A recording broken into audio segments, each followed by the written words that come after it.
This Part 2 node series, as well as the Art of War. Yep. Mm-hmm. And we're going to take you in to that Metropolis. Everything. It's important to note that. Well, you can go ahead. It's important to note that everything you saw in the Art of War is, in the engine. It is. Ooh, little tumble. I like it. It is in the engine. Right. And this is the environment you'll be playing in. This is the character you're going to be playing. Those are the skills you're going to see. The only difference that's in our Art of War, none of it is CG. None of it is pre-rendered. It is all created in this engine. Yep. And you're playing the game now, and you get to see pretty much all the stuff you saw there. Just we're going to take you through. This is an invisibility. Nice. And it is a rogue primary skill. I believe we're team viewing this, so you might see some little bit of blur, choppiness, motion blur and choppiness. No, it looks good, I think. It's looking good. So where are we right now? So right now, what do you mean, where are we? We're right in front of the temple is where we're at. Oh, okay, good. Oh yeah, cool, okay. So we're in front of the temple. This was in the Art of War video where he went into this temple, and some of you were wondering what was that relic that the that relic retrieved. that looked like a Bebelith or something. A what? That was a protective relic that the city had that was preventing attack, basically. So once he grabbed that relic, he enabled the siege, and that's when the trebuchets started firing. Oh, very cool. I like it. So another important thing to note here is that you'll see these kiosks that kind of exist out in the Metropolis. And I know we talked a little bit about this last week with Fever. These kiosks are rentable, and it's the mechanic that players can set up shop for with their inventory that they want to sell things, if they're crafters or processors or gatherers. And they can rent that kiosk for a period of time. They can rent it for a day, they can rent it for the night, they can rent it for whatever period of time. And it allows them to just kind of show their goods. And you'll see there's some people there haggling with with that marketplace. One day that'll be real people. Oh, it'll be you, the players. One day soon. One day very soon. Another important thing to note about the Metropolis is that you'll see buildings like that right there, where you're looking at now, Tristan, and those are like a mansion-style home.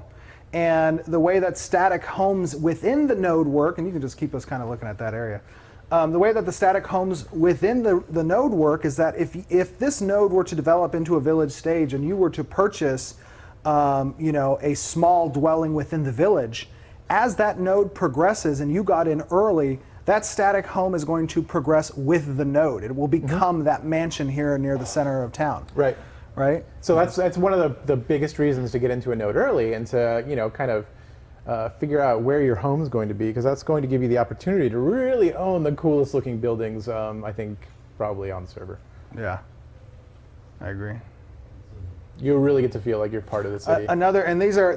Would be an apartment complex. So this would, if you can just keep us here, this would be like the players at, I believe it's at stage 4, it might be stage 5, I believe it's stage 4, the player government has the ability to begin construction on an apartment complex. And this apartment complex allows for instanced housing within the node. If players weren't able to participate in purchasing a static node or didn't have the ability to build a freehold for whatever reason, they can come here and they can rent these apartments, which would allow them to claim citizenship within the node. And obviously, the more apartments that become rented, the higher the price scales. There's a soft kind of, not necessarily limit, but just a greater expense that's necessary if there's already a lot of citizens within the node.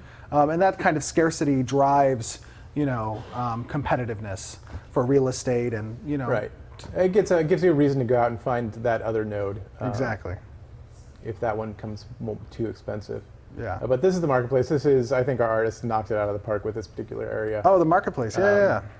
Oh, this looks good. So another thing we were discussing last time was that nodes within a region may share a bulletin board in the town center, and that bulletin board may be a search method for you to look for certain types of items. You won't be able to necessarily purchase that item from an auction house, so to speak, but you would have the location in a marketplace that you would need to purchase the item from. Yeah. And that helps to create local economies and local markets that are dependent on the supply of resources, gatherables, and and items that are within a local marketplace. You can see. And as you can see here, the UI is very basic. It is a very basic UI. This is a placeholder UI. You just have the health bar on the bottom left there, menu option top right. We haven't begun to work at all on our UI. Yeah, it's functional for us. It's not functional for players. I mean, I guess it would be functional for players, but that's all it would be, is functional. Right. It's there to make sure that, when we're in game and we're making sure our stats are scaling correctly, and that, when I equip something, my strength goes up and that sort of thing. Yeah. When I get hit, my HP goes down. Mm-hmm. Absolutely. Very cool. Go on the first floor here. You want to take us up to the first floor? You want to go invisible so they don't try to kill you? Sweet. I love this temple. Oh, by the way, this area here was created by our artists John and Michael. Mm-hmm. They did this Metropolis. The scene itself, the level itself, was set up by Tristan, one of our level designers. You want to take us into the temple? Can we go into the temple? Take a look at what's in there. Front door is? Where's the front door? Ask one of the guards where the front door is. It's a big, our Metropolis actually node footprint is, I believe, 0.25 kilometers in radius. Just about, I think. No, I think it's bigger than that. Isn't it? It's a 0.5 diameter, I thought. 0.5 radius. Oh, wow. Yeah. Really? Pretty sure. Oh, we got a delivery. FedEx is here. Hang on, you're going to hear some sounds. The door's door opening. Howdy. Thank you. And the package has arrived. All right, I think this is where people saw the top, the relic was at the top of this building. So I think we're running out of time, so let's get some questions in after this. Thank you.